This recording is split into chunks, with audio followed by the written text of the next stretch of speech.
Assalamualaikum. So we are studying chapter number 3, that is control and coordination. So in control and coordination we are going to study control in plants. Plants किस तरीके से control करते हैं, अपने environment के साथ coordinate करते हैं, उसके बारे में हमने इस लेक्चर में स्टडी करनी है. So plants are sessile. Plant जो है वो सिसाइल होते हैं, मतलब that remain fixed at one place, जो कि एक ही जगह पर फिक्स रहते हैं, उन्हें सिसाइल कहा जाता है. सो प्लांट क्या है? प्लांट सिसाइल है. Plant respond with the variety of changes with the help of chemicals.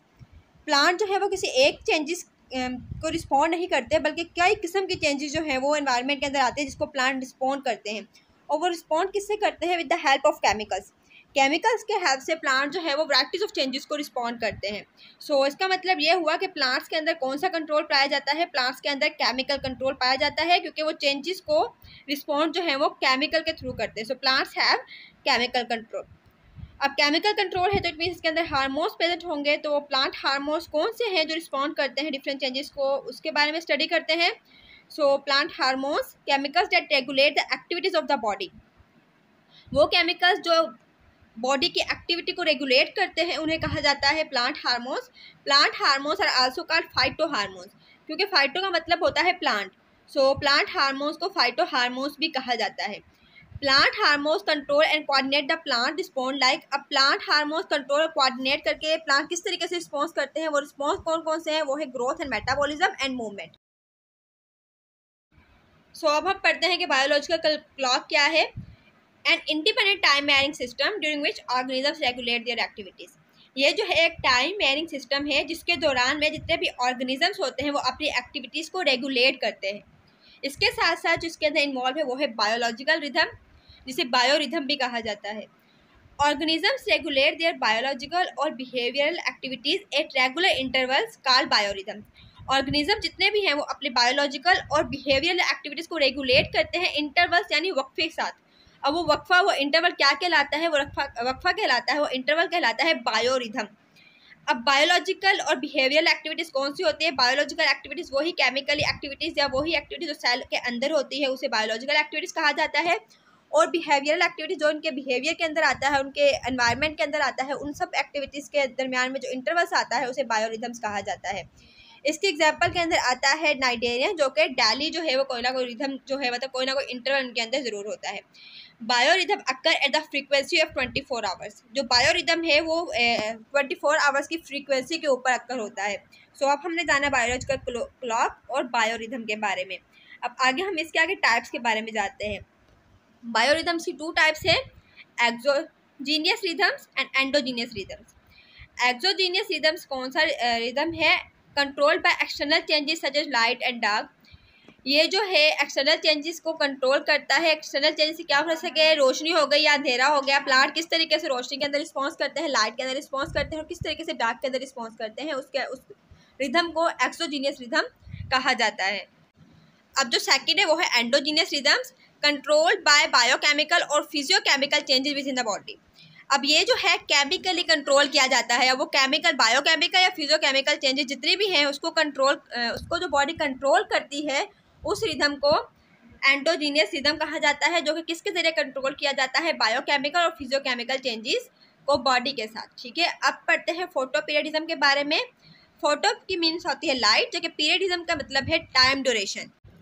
So it is the response of plant relative length of the day and night. ये प्लांट का response है जो किससे related होता है कि वो डे और नाइट में उसकी जितनी लेंथ है वो इंक्रीज हो रही है, किस तरीके से प्लांट का रिस्पॉन्स है इसके ऊपर, उसे फोटो पीरियडिज्म कहा जाता है. फोटो पीरियड किस चीज़ पर असर करता है? Photo period influence in plant life. Photo period जो है प्लांट की लाइफ के ऊपर असरअंदाज होता है, और वो प्लांट लाइफ जैसा कि फ्लावरिंग है. ठीक है, सो फ्लावरिंग के अंदर जो प्लांट फोटो पीरियड है वो असरअंदाज होता है. फ्लावरिंग क्या है? Flowering is the flower producing process. So photo period जैसा कि हमने जाना कि ये फ्लावरिंग के ऊपर असरअंदाज होता है. Now let's move forward and study about the environmental stress. It and environment factors that cause adverse effect of growth, reproduction and survival of an organism. ये जो है एनवायरमेंटल फैक्टर है जो कि कॉज करते हैं इफेक्ट को, किसके पर इफेक्ट करते हैं? ग्रोथ को, रिप्रोडक्शन और सर्वाइवल ऑफ एन ऑर्गेनिज्म. मतलब कि उनकी जो रिप्रोडक्शन है, सर्वाइवल है या ग्रोथ है उसके एडवर्स है, यानी कि उसमें सही तरीके से मतलब वो खालिफत पैदा करते हैं, उसको सही तरीके से ग्रो नहीं होने देते हैं, या रिप्रोड्यूस नहीं करने देते, या सर्वाइव नहीं करने देते। Common environmental stresses of plant are, अब जो कॉमन एनवायरमेंटल स्ट्रेस है प्लांट के वो कौन कौन से हैं? That is water shortage, oxygen deficiency, salt stress, heat stress, cold stress and herbivory. अब जो है हम इन 6 जो एनवायरमेंटल स्ट्रेस है इनको डिटेल से पढ़ते हैं। सबसे पहले स्टडी करते हैं वाटर शॉर्टेज की। वाटर शॉर्टेज रफ कंडीशन के अंदर होता है, मतलब जब वाटर जो है वो सही तरीके से अवेलेबल नहीं होता है। सो condition in which water content of soil is very low, ये एक ऐसी कंडीशन है जिसके अंदर जो वाटर कंटेंट है सॉइल के अंदर, वाटर की मिकदार बहुत कम होती है। Plant respond to cold stress by closing stomata.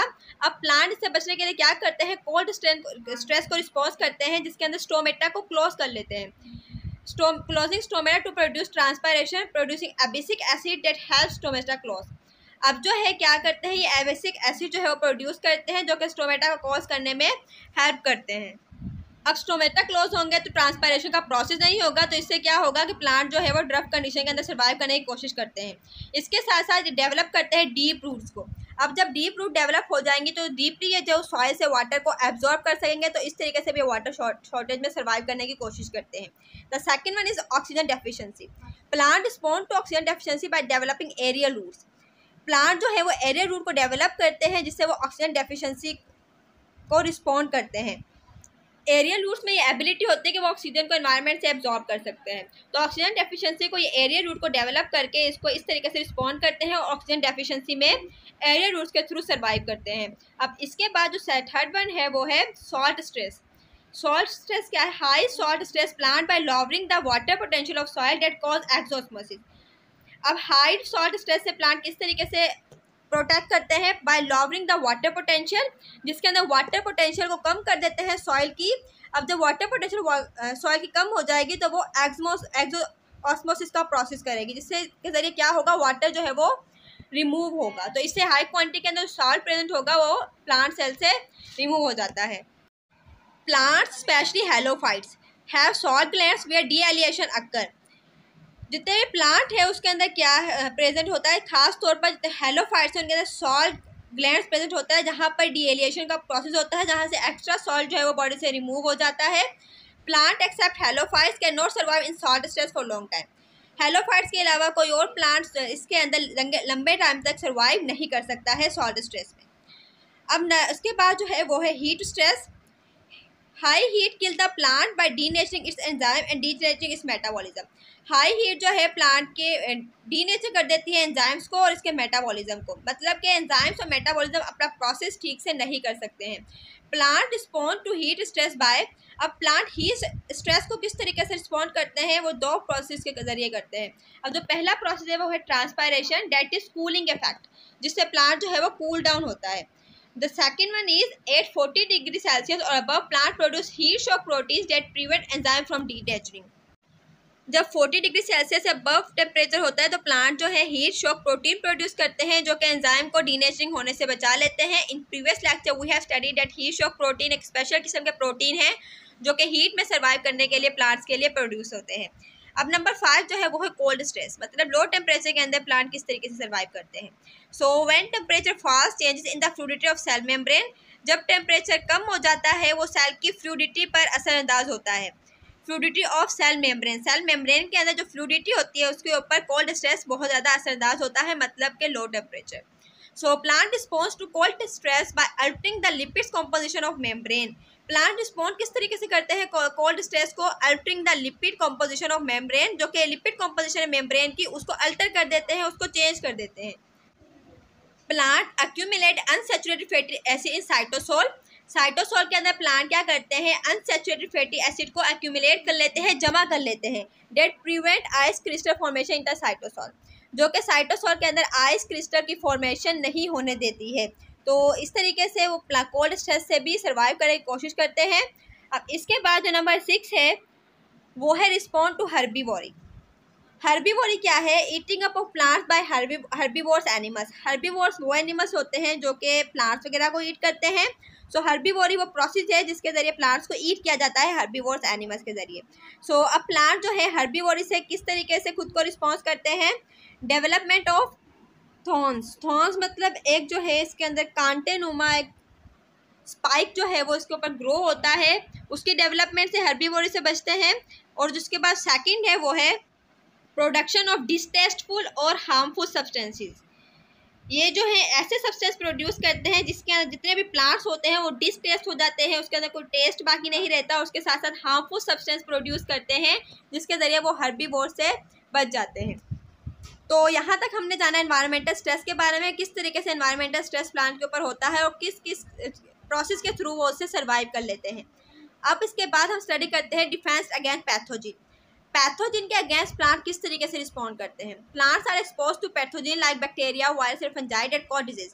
Plant को अब बैक्टीरिया, वायरस और फंजाई का सामना करना पड़ता है जो कि डिजीज कॉज करती है। अब इससे बचने के लिए प्लांट्स क्या करते हैं, plants have their own defence system that defence against pathogen. अब प्लांट के अंदर भी जिस तरीके से हमारे पास हमारा इम्यून सिस्टम प्रेजेंट होता है, इस तरीके से प्लांट्स के पास भी उनका डिफेंस सिस्टम प्रेजेंट होता है जो कि उनको पैथोजिन के साथ जो है वो सर्वाइव करने में पैथोजिन से हेल्प करता है। अब इसके अंदर प्रेजेंट होता है एपिडर्मिस। एपिडर्मिस क्या करती है, वो फर्स्ट लाइन ऑफ डिफेंस कहलाती है, जहाँ मतलब फर्स्टली जो है वो पैथोजिन इसको एंटर नहीं होने देती। सेकंड है second line of defence is the chemicals. Chemicals जो है वो सेकंड लाइन ऑफ डिफेंस कहलाती है कि मतलब अगर कोई बॉडी के अंदर इन हो भी गया है पैथोजिन तो उससे सर्वाइव ना करने दे और उसे किल कर दे। सो इस तरीके से वो जो है पैथोजिन से प्लांट खुद को प्रोटेक्ट करते हैं। अब इसके बाद जो है वो है फाइटोएक्सिन। अब ये जो फाइटोएक्सिन क्या है, an antibiotic produce by infected plant that destroy micro organism. ये एक एंटीबायोटिक है जो कि इन्फेक्टेड प्लांट के जरिए प्रोड्यूस की जाती है जो कि माइक्रो ऑर्गेनिजम्स को किल कर देते हैं। इस तरीके से जितने भी पैथोजिन है उससे प्लांट किल कर देते हैं और खुद उससे सर्वाइव कर लेते हैं। So this was a simple topic about the control in plants. Plants किस तरीके से कंट्रोल करते हैं, किस तरीके से वो रिस्पॉन्ड करते हैं अपने एनवायरनमेंट के साथ, किस तरीके से कोऑर्डिनेट करते हैं, हमने इस लेक्चर में स्टडी किया है। आई होप कि आपको समझ में आ गया होगा। Instead of this if you have any question so you may ask in the comments. अपना ख्याल रखिएगा। अल्लाह।